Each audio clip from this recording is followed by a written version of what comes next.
Let's imagine you have yourself a nice drum groove going, and you'd like to add some type of melodic element or chord progression, but you get lost trying to draw in random notes because you don't know the music theory. What if I told you that the top organic and Oriental house artists like Tim Green or Armen Miran use the simplest yet most effective chords throughout their own tracks? So simple that even beginners will understand. Stay tuned until the end of this video and I'll guarantee you'll be able to reconstruct those chords.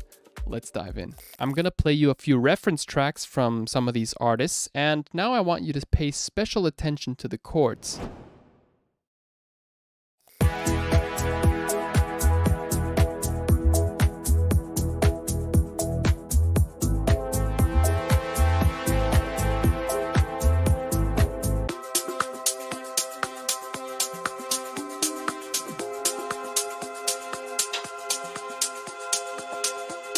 If you've paid attention to these tracks, then you'll notice that they only use 2 chords. And these 2 chords create enough tension to be used throughout the whole entire track. And it really simplifies the whole music theory aspect. So let's say you have a bit of a drum groove going on in the background now.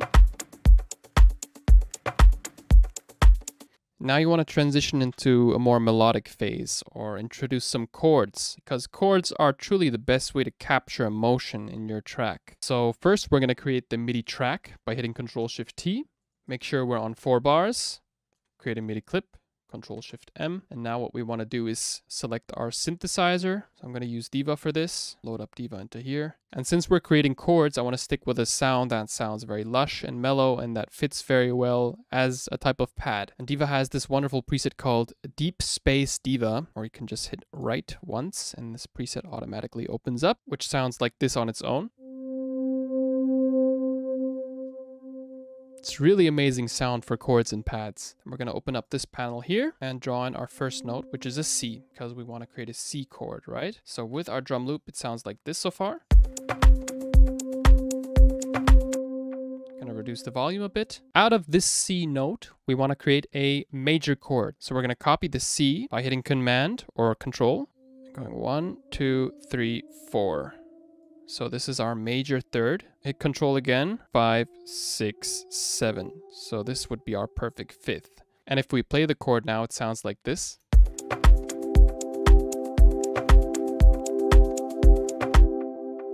It sounds very happy and uplifting, right? So we have our first chord constructed. We're going to exit the panel and duplicate the chord.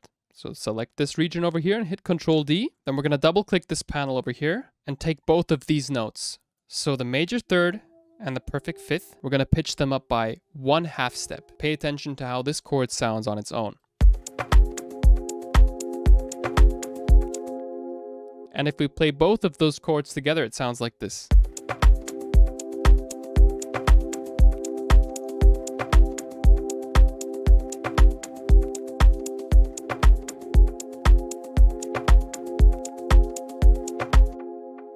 Notice how the second chord sounds a bit more uplifting than the first one. And that's because we created tension. And it gives you that feeling of wanting to return to the first chord. So with the second chord, we're practically creating anticipation for the first chord to come back in. And that's why this chord pattern works so well throughout the entire track, because you hold tension and you release tension. So if we would colorize this one creates or holds tension, and this one releases tension. This is how I like to mark my chords. And if you want to create a minor version of the first chord, you can do that by entering this panel and moving the middle note, the major third, down 1/2 step, creating a minor third. So now this is a C minor chord. And the great thing about this is that it still works with the minor chord. Listen to how it sounds.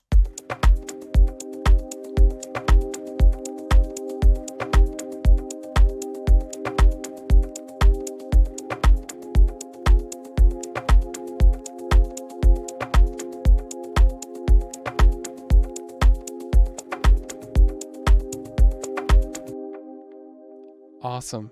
It's so simple, but it's amazing how much emotion these 2 chords can invoke in the entirety of a whole track. And having chords in your track already enables you to have another level of emotion. Without these chords, the track just sounds like a simple drum groove, right?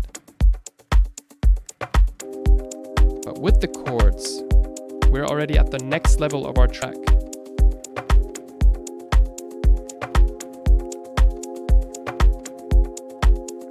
And if you'd like to step it up a notch, you could even enter the panel in the chord that creates tension and move it up one semitone as well.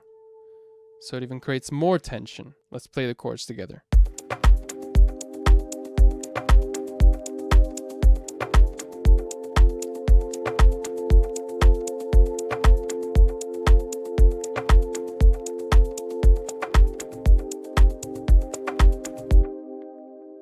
And from then on, you can add in more elements that fit to the tonality of your track. So you could add in some toms as well.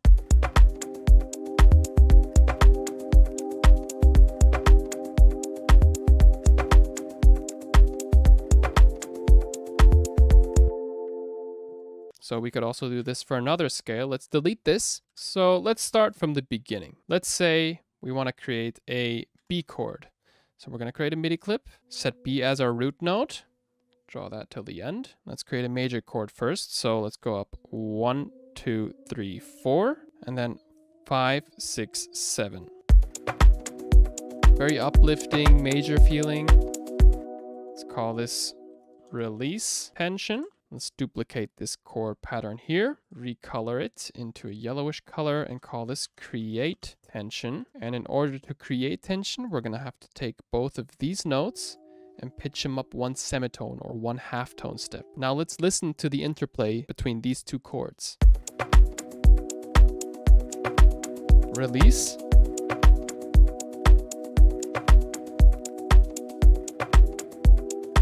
Rise in tension. So it makes you anticipate the release again. And release. Awesome. And if we don't want to compose our track in major, let's say we want to have this in minor, what we can do is double click the release tension chord and pitch this guy down one semitone. So now it's a minor third, not a major third. Let's play these two chords together. Mellow release in minor.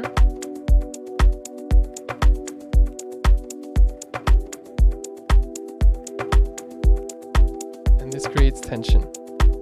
And if you'd like to create a chord that contains even more tension, what you could do is you could pitch this one up an additional semitone. So let's listen to this chord combination.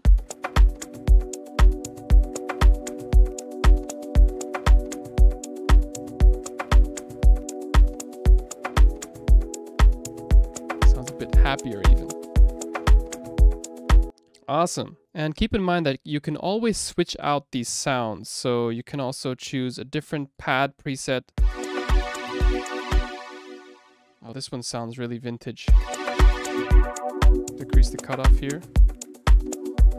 And let's say I'd like to duplicate this layer and create an arpeggio. Therefore, I'm going to go into the presets panel of Diva and load up this preset here called HS Albert Hall Mini.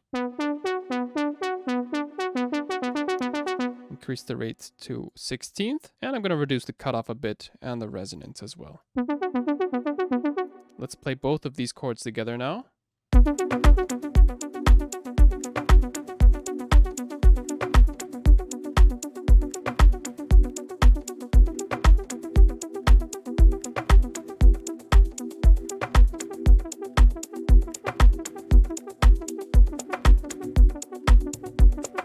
Awesome, I just love this trick. I'd highly recommend you test this technique out yourself. If you have a drum groove that sounds solid, you can always take it a step further and evoke even more emotion with a chord progression like this. And one of the main reasons I love using these chords is because they, in spite of being so simple, sound so interesting, and you can duplicate them throughout the whole entirety of the track without it sounding too boring, because you have this rise in tension and then this release in tension. And this keeps the listener engaged and it sounds good. See you in the next video. Cheers.